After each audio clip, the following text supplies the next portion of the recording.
La feria de Pentecôte bat son plein. Les festivités ont débuté hier soir dans les arènes et dans les rues de Nîmes, malgré la pluie. Une marche blanche pour rendre hommage à Salah, le jeune homme tué d'un coup de couteau devant une boîte de nuit de Montpellier le 5 mai dernier. Ce sera son dernier match à la Mosson. Entraîneur du MHSC depuis juin 2009, René Girard vit ses derniers moments avec les footballeurs et les supporters montpelliérains. Cuisiner comme un chef avec les colis de l'aide alimentaire. Dans l'Hérault, les bénéficiaires de 5 centres communaux d'action sociale participent en ce moment à un concours de cuisine. Démarrage compliqué par les intempéries pour la feria de Nîmes. Cet après-midi, la corrida n'a pas pu être organisée. Elle est reportée à demain, 11h30. Et hier, même si la pluie a perturbé le programme des festivités, la fête, elle, a démarré par une novillade dans les arènes. Retour sur cette première journée de la feria de Pentecôte, Olivier Michel. C'est la pluie qui a finalement volé la vedette aux novilleros de la première corrida de la feria de Pentecôte 2013. Seul Francisco Lama de Góngora a coupé une oreille et le trophée de la Cape d'Or n'a pas été attribué. En ville, on est loin de l'affluence des grands jours. Poncho et parapluies sont de sortie et les commerçants se réjouissaient d'avoir des tentes. La solution, c'est quoi?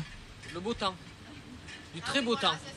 On peut recevoir beaucoup de monde à l'intérieur et on va espérer recevoir tous ceux qui auront le courage de venir, mais il y en aura, de toute évidence. Et en effet, si le boulevard Victor Hugo était étonnamment désert, c'est que les festailles ont investi le moindre centimètre carré de tente. Comment ça se passe la feria, Charette? Super, je m'éclate sous la pluie avec la gouttière, là, c'est génial. Qu'importe le temps, vous faites la feria? Dans quelles conditions on fait la feria? On est des Nîmois, nous, la feria c'est un art de vivre, c'est une culture. Oui, il n'y a pas de problème, on n'est pas en sucre, on va pas fondre. Hein.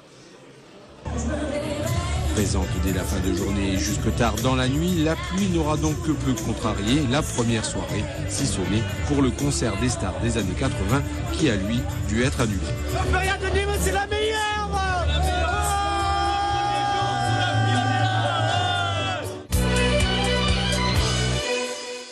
À Montpellier, plusieurs centaines de personnes ont rendu hommage à Salah cet après-midi. Une marche blanche partie du parc Tastavin vers l'hôtel de police pour ce jeune homme mortellement blessé d'un coup de couteau devant le Milk le 5 mai au petit matin. Âgé de 22 ans, Salah venait de sortir de la boîte de nuit quand il a été pris dans une altercation. Poignardé en plein cœur, il a succombé à ses blessures à l'hôpital. C'est un acte de barbarie pur et simple. Il n'y a pas de mots à mettre sur ça, vraiment. Il n'y a pas de mots. Je veux dire, donner un coup de couteau, prendre conscience, viser le cœur et mettre le couteau dans le cœur. Enfin, je veux dire, c'est... À 3 reprises en plus. À 3 reprises, c'est vraiment... Nous, ça nous attriste énormément. Ça nous attriste énormément. C'était un grand ami et un homme très bon, très juste, qui avait des rêves plein la tête, un jeune comme tout le monde. Et aujourd'hui, voilà. Jamais de problème, jamais eu de problème, la police le confirmera. Donc vraiment, nous on ne peut être qu'attristés de ce qui s'est passé et on ne comprend pas du tout les attitudes de ces jeunes qui ont pu imaginer faire ça une seconde, quoi. Et maintenant, on veut que la police aussi aille chez l'individu parce qu'apparemment, ils ne sont pas y allés. Voilà. Donc voilà, et on veut qu'ils fassent leur boulot correctement parce que c'est pas normal qu'ils laissent un mec courir comme ça, quoi. Et surtout un assassin, c'est ça le truc, quoi. La famille de Salah envisage de porter plainte contre la discothèque pour non-assistance à personne en danger. La requête du meurtrier présumé de Léa, examinée ce matin par la chambre d'instruction de la cour d'appel de Montpellier.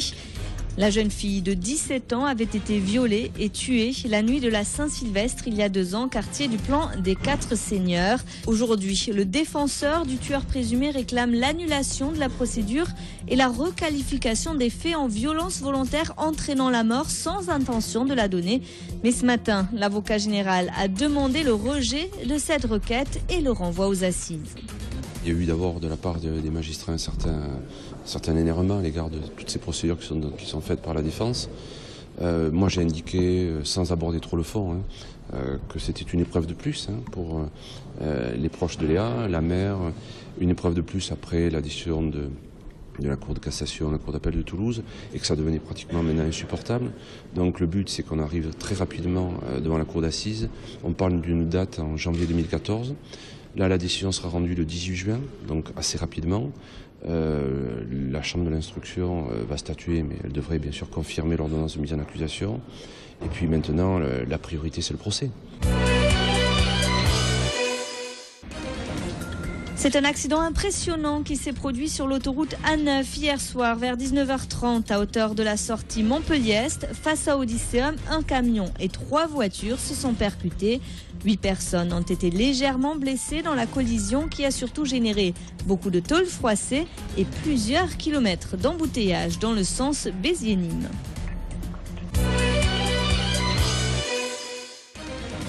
Les footballeurs montpelliérains se préparent à recevoir Lille samedi soir à la Mosson. Ce sera le dernier match à domicile pour René Girard avec le MHSC.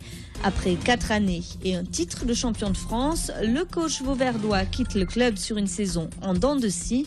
Reportage ce matin à l'entraînement, Denis Tully et Mouadel Yakabi. Comme un air de fin ce jeudi au centre d'entraînement du MHSC. René Girard, présent au club depuis 2009, disputera ce samedi contre le LOSC son dernier match à domicile sur le banc montpelliérain. Un match censé être rempli d'émotions, mais fidèle à lui-même, René Girard reste pragmatique. Je sais pas, pour moi c'est un match comme les autres. La seule différence c'est que c'est le dernier à la maison. Voilà, donc c'est toujours... Quand on a vécu 4 belles saisons comme je viens de vivre, je partage peut-être pas avec tout le monde, mais moi j'ai vécu 4 saisons superbes.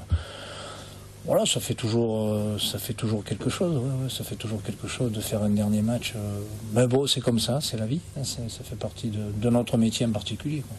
Malgré une dernière saison très compliquée passée dans le ventre mou du championnat, c'est avec beaucoup de regrets que les supporters laissent s'en aller l'homme qui a permis au club de décrocher son unique titre de champion de France, mais aussi de faire partie des meilleures équipes européennes en participant à la Ligue des Champions. Ça fait bizarre parce que c'est lui qui nous a ramené quand même un titre de champion ces dernières années, donc ça fait un peu bizarre de le voir partir, mais bon, c'est vraiment désolant. Il m'a laissé un bon espoir ici pour Montpellier. Et franchement, je lui souhaite que du bonheur dans sa carrière maintenant. C'est sa future équipe qui va entraîner. Il reste 2 matchs au coach du MHSC avant de tirer sa révérence. 2 matchs qu'il faudra gagner, une manière pour René Girard de sortir par la grande porte. Et en handball, Montpellier joue à Chambéry ce soir. Battre ce poids lourd du championnat rapprocherait le MHB de la Ligue des Champions.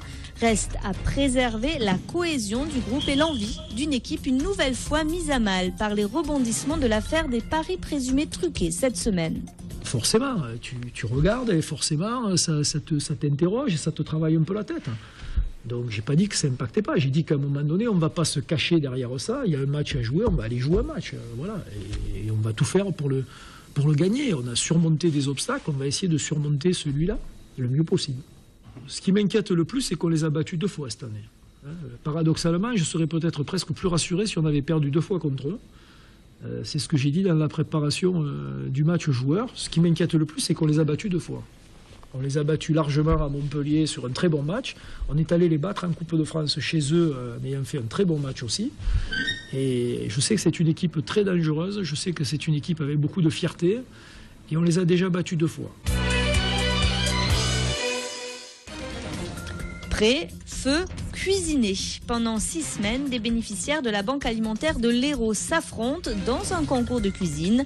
Plusieurs dizaines de personnes qui reçoivent l'aide des centres communaux d'action sociale de Gignac, Lodève, Rougeant, Tézan-les-Béziers, Colombier-sur-Orbe s'opposent tous les mardis dans des épreuves culinaires. Reportage Justine Pradel et Vincent Prieur. Depuis 9h30, les bénéficiaires de la Banque alimentaire de Rougeant s'activent.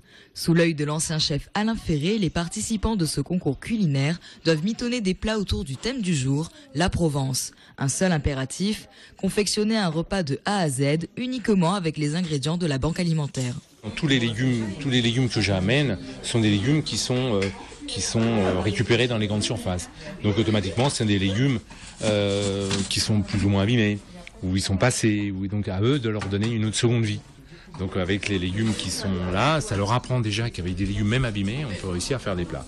Ça c'est vraiment les conditions vraiment principales qu'on a dans les ateliers de cuisine, c'est redonner vie aux légumes qui sont abîmés.